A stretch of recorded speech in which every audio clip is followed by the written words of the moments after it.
सबको नमस्कार, राम राम।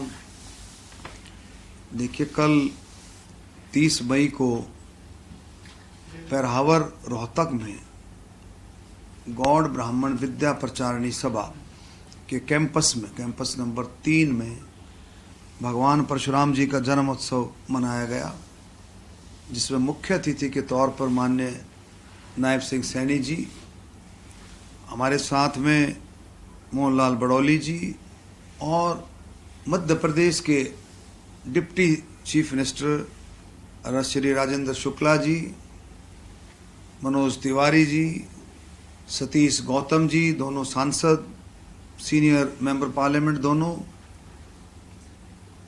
और बहुत सारे साथी, मंत्रिमंडल के काफ़ी सदस्य, हमारे हरियाणा के, हमारे विधायकगण और भारतीय जनता पार्टी के सीनियर हमारे नेतागण, एक्स एमपीज, एक्स विधायक, बहुत सारे लोगों ने जनता के साथ, हमारे बुजुर्गों, नौजवान साथियों, मातृशक्ति और सभी ने, हमारे परम पूजनीय साधु संतों ने भी इसमें जो है हिस्सा लेकर के इस प्रोग्राम की, जन्मोत्सव की, भगवान परशुराम जी के जन्मोत्सव की शोभा को भरपूर तरीके से बढ़ाया। माननीय मुख्यमंत्री जी ने कई सारी बातें गौड़ ब्राह्मण विद्या प्रचारिणी सभा की थी, क्योंकि कैंपस गौड़ ब्राह्मण विद्या प्रचारिणी के कैंपस में हुआ, और गौड़ ब्राह्मण विद्या प्रचारिणी एक शिक्षण संस्था है, यानी कि कोई भी काम 15.5 एकड़ जमीन पर शिक्षा से रिलेटेड ये काम उस पर हो सकता है, क्योंकि वो शिक्षण संस्था है। तो ये कुछ कामों की जो शुरुआत, फाउंडेशन जो स्टोन रखे हैं, पत्थर रखे हैं, माननीय मुख्यमंत्री जी ने बहुत जोश के साथ इसकी शुरुआत हुई है। ये तो सबसे पहले तो भगवान परशुराम जी की, हमारे पूजनीय, हमारे आराध्य भगवान परशुराम जी की एक बहुत भव्य प्रतिमा, वो हम फैसला करेंगे कि वहाँ सारा स्ट्रक्चर देख करके जो है, सारा जो एक्सपर्ट आकर के देख करके ये बताएंगे। लेकिन मैं ये चाहता हूँ कि कम से कम देश की नहीं, विश्व की सबसे ऊंची प्रतिमा लगे, लेकिन वो सारा देखना पड़ेगा।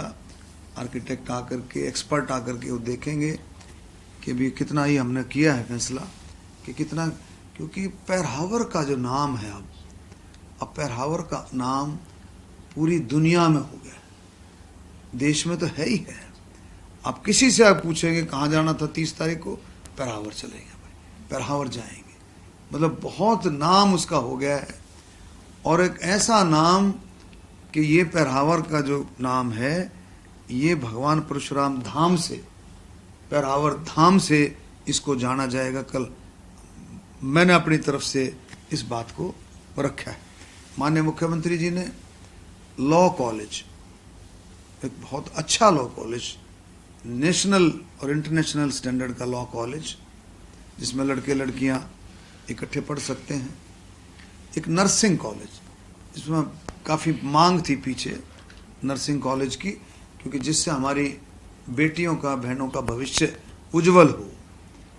क्योंकि ऐसे संस्थान में, ऐसे इंस्टीट्यूट हम खोलना चाहते थे कि जिससे निकलते ही नौजवान लड़के लड़कियों का भविष्य उज्जवल होकर के निकले, कि उनको ये लगे कि संस्था से निकल करके उनको निश्चित तौर पर काम करने के मौके मिलेंगे। उसके साथ साथ एक बहुत हाई स्टैंडर्ड का स्कूल, इसे मॉडल स्कूल भी कह सकते हैं, पब्लिक स्कूल भी कह सकते हैं, एक हाई, क्योंकि बेस जो है, बेस किसी का भी बेस, बेसिक जो है, बेस जो है, जिसे कहते हैं एक फाउंडेशन बच्चे की, वो स्कूल है। तो वो भी हम बहुत ही हाई क्वालिटी का स्कूल जो है उसमें रहेगा। एक एडमिनिस्ट्रेटिव ब्लॉक की भी बात रखी है। और माननीय मुख्यमंत्री जी ने एक सबसे बड़ी बात, मैं उनका धन्यवाद करता हूँ, और सभी हरियाणा के कोने कोने से आई जनता का भी तहे दिल से धन्यवाद करता हूँ। आप कोई भी हरियाणा का शहर का गांव का नाम लेंगे तो आपको 100% चाहिए उस गांव से 5 लोग आए हों, चाहे 10 लोग आए हों, लेकिन लगभग हरियाणा के हरेक गांव से लोगों की भरमार रही और काफ़ी गांवों में तो 4-4, 5-5 बसें गांव से आई है, बड़े गांव की। तो लोगों में महिलाओं की संख्या भी बहुत रही, हमारे नौजवानों की संख्या, युवाओं की संख्या बहुत रही। तो उनका भी धन्यवाद करता हूं, सबका। विप्र समाज के साथ साथ 36 बिरादरी का धन्यवाद करता हूं और माननीय मुख्यमंत्री जी का, सभी मंत्रिमंडल के सदस्य, जो भी साथी वहां आए थे, विधायकगण, सभी का मैं धन्यवाद करता हूं। आप लोगों ने समय लगाया और समय लगा करके इस प्रोग्राम की शोभा को बढ़ाया। और माननीय मुख्यमंत्री जी ने एक बात और कही है, कुछ और भी जो मांगे हैं उनकी फिजिबिलिटी चेक करा करके तुरंत प्रभाव से वो मांगे पूरी होंगी। एक बात और भी कही है कि पूरे हरियाणा में कहीं भी आप लोग कहेंगे, जो हमारे लोगों के ये माननीय मुख्यमंत्री जी ने खुद पहल की इस बात की कि एक बहुत बड़ा पार्क हरियाणा में जहां भी हम सजेस्ट करेंगे, एक बहुत बड़ा पार्क भगवान परशुराम जी के नाम से सरकार जो है, हरियाणा सरकार बनाएगी। ये भी माननीय मुख्यमंत्री जी ने कहा। इससे पहले भी कई चीज़ें जो है हरियाणा सरकार ने बड़ी बड़ी सौगात जो है विप्र समाज को दी हैं। जैसे कैथल में भगवान परशुराम जी के नाम से मेडिकल कॉलेज की स्थापना, भिवानी में पंडित नेकीराम शर्मा जी के नाम से मेडिकल कॉलेज की स्थापना, भगवान परशुराम जी के नाम से डाक टिकट, और गाँव में भी जो बड़े बड़े गांव हैं, शहरों में भी जहाँ भी जो सभाएं जगह मांगती है, जैसे ना अपने धर्मशालाओं के लिए, कम्युनिटी सेंटर्स के लिए जगह मांगती हैं, लगभग हर जगह जो है कोशिश सरकार करती है, जहाँ भी मांग आती है वो उसको पूरा करती है। और मैं धन्यवाद करता हूँ। और इसमें मुख्यमंत्री जी ने जो एक बात रखी, जो हमारी मांग थी कि भी किस तरह से ये बिल्डिंग्स पूरी हो, जो शुरुआत हुई है संस्था के साथ सरकार किस तरह से मिलकर के काम करे, तो उसमें एक सिस्टम होता है, मैचिंग ग्रांट का सिस्टम होता है। उस मैचिंग संस्थाओं को सरकार चाहे तो मैचिंग ग्रांट के जरिए से उनकी मदद करती है। तो इसमें हमने मुख्यमंत्री जी से बात की, मुख्यमंत्री जी ने अनाउंस भी किया कि मैचिंग ग्रांट की जो गाइडलाइंस हैं, गाइडलाइंस के हिसाब से, पॉलिसी और गाइडलाइन के हिसाब से मैचिंग ग्रांट, जैसे ही संस्था मैचिंग ग्रांट जमा कराएंगी, तुरंत प्रभाव से सरकार उस पर एक्शन लेगी। यानी कि मतलब ये है कि अगर हम 5 करोड़ रुपए हम जमा कराते हैं तो लगभग 15 करोड़ रुपए सरकार हमारे को दे सकती है। उसमें कई पॉलिसीज, कई प्रोविज़न है, कई गाइडलाइंस हैं कि अगर लड़कियों का, महिलाओं का अगर हम कोई काम शुरू करते हैं तो उसमें मैचिंग ग्रांट 3 गुना हो जाती है, 5 से 15। और हम कोई लड़के लड़कियों का करें या ओनली फॉर बॉयज़ करते हैं तो उसमें मैचिंग ग्रांट डबल होती है। तो वो सरकार अपनी गाइडलाइन के हिसाब से वो हमारे को सरकार करेगी। मैं धन्यवाद करता हूँ और मैं ये भी उम्मीद करता हूँ कि जल्दी ही जो ये चारों जो प्रोजेक्ट रखे हैं, जल्दी से जल्दी इस पर काम शुरू हो और जल्दी से जल्दी ये कंप्लीट होकर के कैंपस 3 का जो सरकार ने, माननीय मुख्यमंत्री जी ने शुरुआत की है कैंपस 3 की, उसमें जल्दी से जल्दी नौजवानों को, बच्चों को इसका फ़ायदा मिलना शुरू हो। सर, विकास कार्य को लेकर आप बात कर रहे हैं, मोदी सरकार के कार्यकाल के 11 साल पूरे हो गए, प्रदेश में कार्यक्रम भी चलाए जाएंगे, सर किस तरीके से? देखिए, 24 घंटे सरकार का, हमारे हरियाणा सरकार का माननीय मुख्यमंत्री जी के नेतृत्व में पहिया घूमता रहता है और अब स्पीड उसकी पूरी तेज है। अब किसी भी फील्ड में देखें। अब एक और मैं आपको बताता हूँ, जैसे अभी बजट में माननीय मुख्यमंत्री ने एक बड़ी बात की कि पहले लगभग 4,800 करोड़ रुपया मंजूर किया कि भी सड़कें जो हैं, कोई सड़कें खराब हैं या जिसकी स्ट्रेंथनिंग होनी है किसी की वाइडनिंग होनी है, तो उन सबसे पहला काम विद इन 6 मंथ, 6 महीने के अंदर उनको कंप्लीट किया जाए। तो ये विकास के रास्ते पर दौड़ने की बात है। आपका इंफ्रास्ट्रक्चर जितना मजबूत होगा उतने ही विकास के रास्ते और ज़्यादा खुलेंगे। ऐसे हर एक फील्ड में, किसानों के लिए भी, दलितों के लिए, बैकवर्ड, हर एक कैटेगरी के लिए सरकार करती है। और जो हमारी जो ये योजना थी लाडली योजना, उसका भी माननीय मुख्यमंत्री जी ने 5,000 करोड़ रुपया सैंक्शन करके, यानी कि उसकी आउटलाइन बनाने के लिए वो किस तरह से आगे बढ़े, और बहुत जल्दी उसकी भी जो शुरुआत वो हो जाएगी, मैं ऐसी उम्मीद करता हूँ। हर एक फील्ड में ऐसे ही, जो टूरिज्म के फील्ड में भी, आपके सहकारिता में भी, कि पैक्सेज की संख्या बढ़े, और उसके साथ साथ कंप्यूटराइज्ड हो सारा सिस्टम, ऑनलाइन हो, कंप्यूटराइज्ड हो। जैसे हर फील्ड में माननीय मुख्यमंत्री जी काम कर रहे हैं। इरिगेशन के डिपार्टमेंट में, पीडब्ल्यूडी में, हेल्थ में, हर डिपार्टमेंट में, हर एक कैटेगरी, हर हेड में सरकार बहुत अच्छे से आगे बढ़ रही है। और रही बात एजुकेशन की, जो हमारी नई शिक्षा नीति है, हरियाणा पहला राज्य है नई शिक्षा नीति को लागू करने वाला।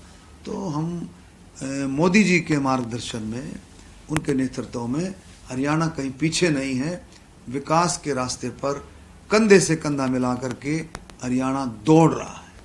सर, एक खबर निकलकर ये सामने आ रही थी कि जिस तरीके से मोदी सरकार के तीसरे टेनियर का पहला साल पूरा होने जा रहा है, तो घर घर महिलाओं को सिंदूर पहुंचाया जाएगा, जिसको आप लोगों ने खंडित भी किया है।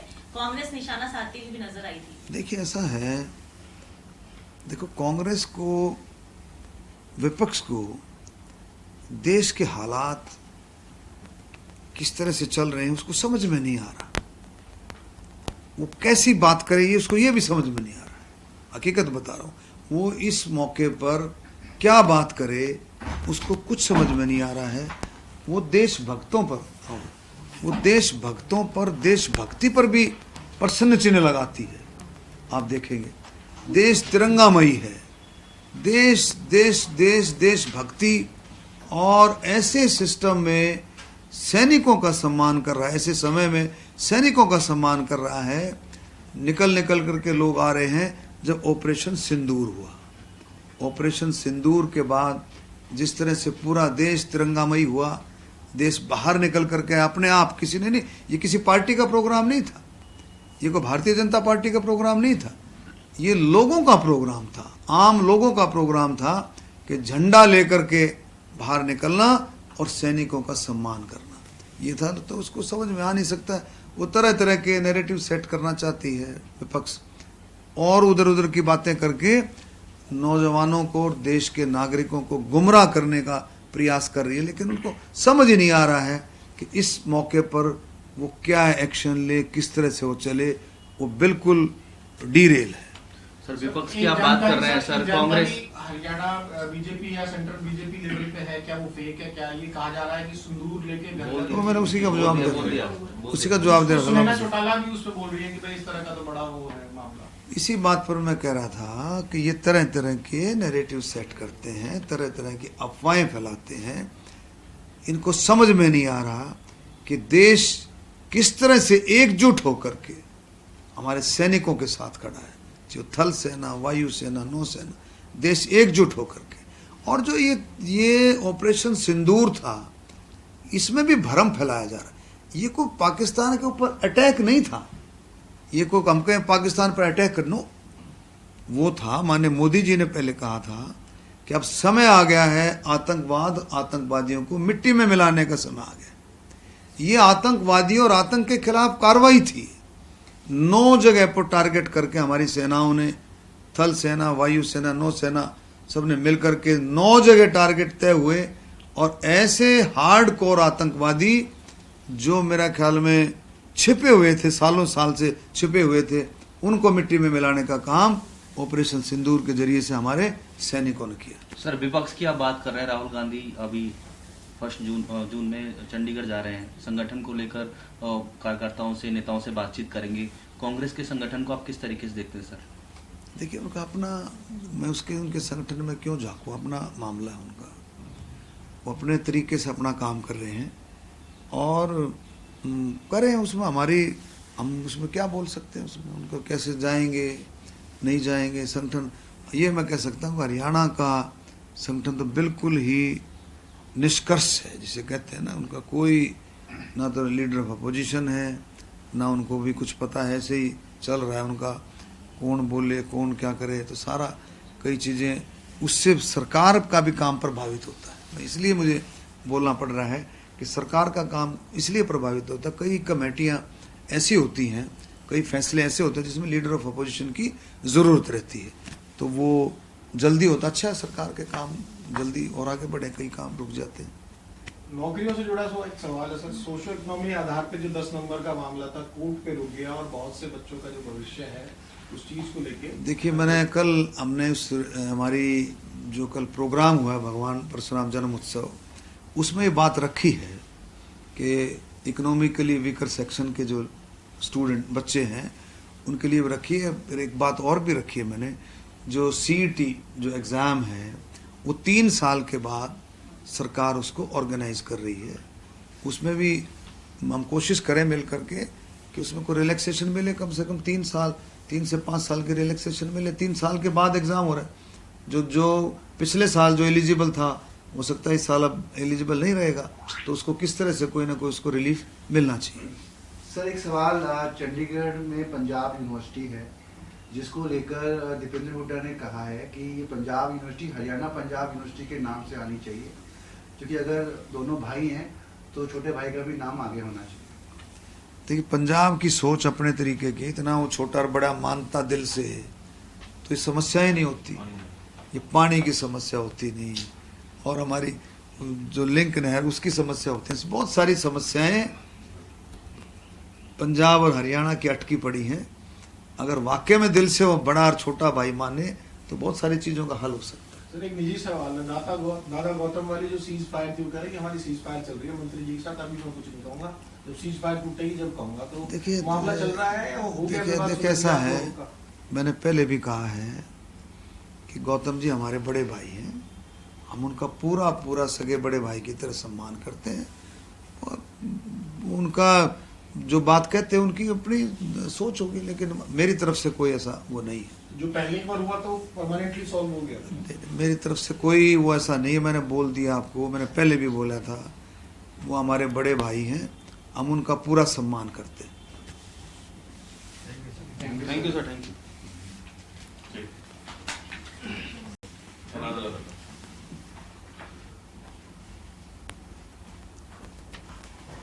जी सर, राम राम, नमस्कार। मैं आपका बेटा, आपका भाई डॉक्टर अरविंद शर्मा, कल जो 30 तारीख को 30 मई को पेरावर में भगवान परशुराम जन्म उत्सव में आपने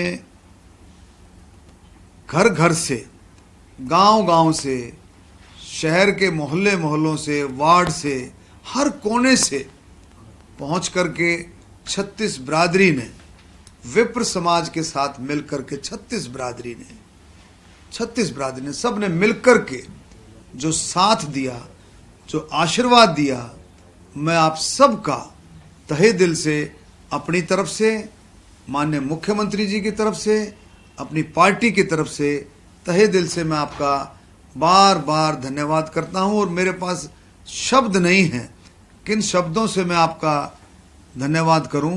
फिर से मैं आपका धन्यवाद करता हूं। आप लोग आए और आप लोगों ने इतना हुजूम, इतना सैलाब लोगों का था, जिसकी संख्या, लोग भी कंफ्यूज हैं, आपके जर्नलिस्ट भी, प्रेस वाले भी, यूट्यूबर्स भी, कि उस संख्या को क्या कहें, उस संख्या को क्या नाम दें।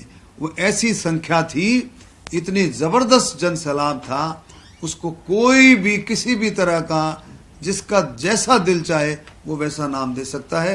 मैं फिर से आप सबका तहे दिल से, पूरे हरियाणा की जनता का, और भी राज्यों से लोग बाग आए, उन सभी का बहुत दिल की गहराइयों से धन्यवाद करता हूं। जय हिंद, भारत माता की जय।